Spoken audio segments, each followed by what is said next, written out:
Hi, everybody. You got the Wingman here. Thanks for joining me today. In the next few minutes, I'm going to do a little bit of nagging. I want to take a few minutes and visit with you today about something that we don't often like to think about, and that is disasters. Now, just be patient with me if you would and think back just a few weeks ago. It was late last month when a hurricane named Helene blew into Florida. Who would have ever expected that storm to take the track that it did and bear down on Appalachia? The flooding, it was almost biblical. Even weeks after the storm, the devastation is still catastrophic. That is the kind of disaster that I'm talking about right now. While I have never been and hope to never be in a storm like that, it must give the people an overwhelming feeling of helplessness. And I think Helene should give all of us, it should remind us of how quickly things can change and how vital it is to look ahead. Now, when I say look ahead, I'm talking about things that we can control. We can't stop hurricanes and tornadoes and floods and fires, but we can take action now to make sure that we're as ready as possible when these things, as they say, do go sideways. But it's not just the big disasters I'm talking about. There are a ton of those, little things that we often put off, but we can make all the difference in the world when a disaster does happen. Whether you own an RV or not, one of the most overlooked areas for everyone is what? It's insurance. Yep. When was the last time you sat down and reviewed your homeowners or your RV policy? Do you know what's covered? Do you know what will happen if there's a loss? Will it be covered? Will it be enough insurance? These storms can cause untold damage, and unfortunately, people often discover after the fact that they weren't as covered as they thought they were. If you haven't reviewed your policy in a while, it's time. It is. Talk with your insurance agent. Make whatever adjustments you need to make now before it's too late.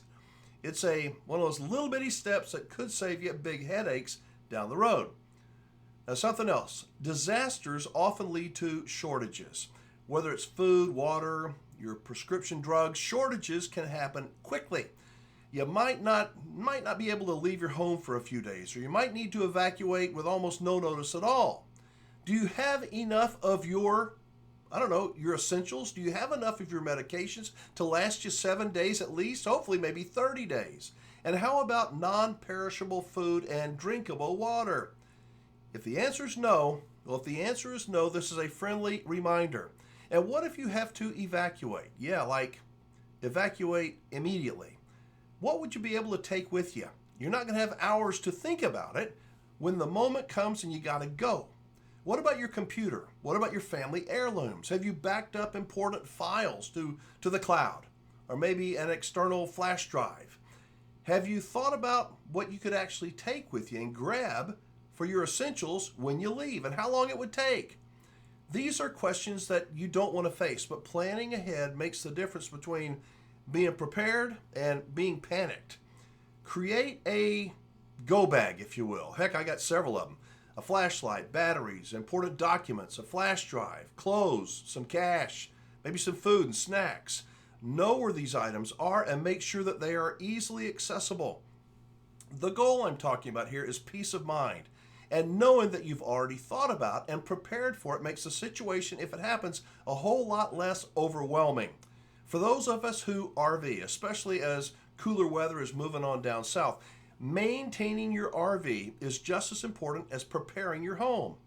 Is your RV ready to go?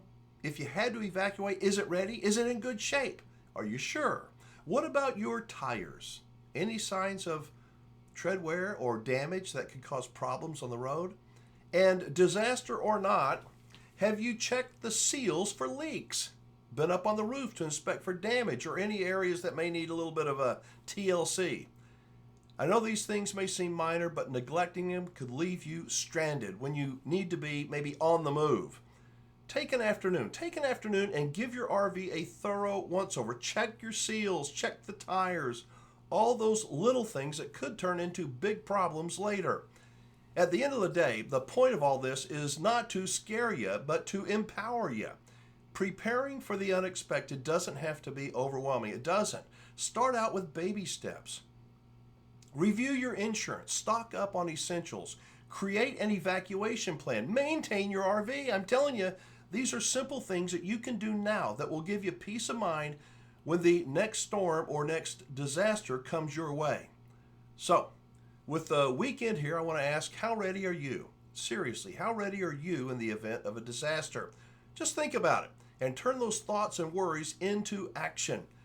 Disasters, they don't care if you're ready or not, but you'll need to take the time and do the work to make sure that when something does happen, that you're prepared and you're not scared. If you enjoyed today's video, I hope you'll give it a like and hit the subscribe button, and make sure you turn those notifications on. And drop a comment down below. Are you ready in case you need to evacuate? Are you sure? I'd love to hear how you're prepping, and maybe, just maybe, your story can inspire others to take action as well. Thanks so much for watching. I'm Alan Warren, the RV Wingman. Be safe, have fun, play nice, and don't leave your good manners at home. And go make it a great and productive weekend.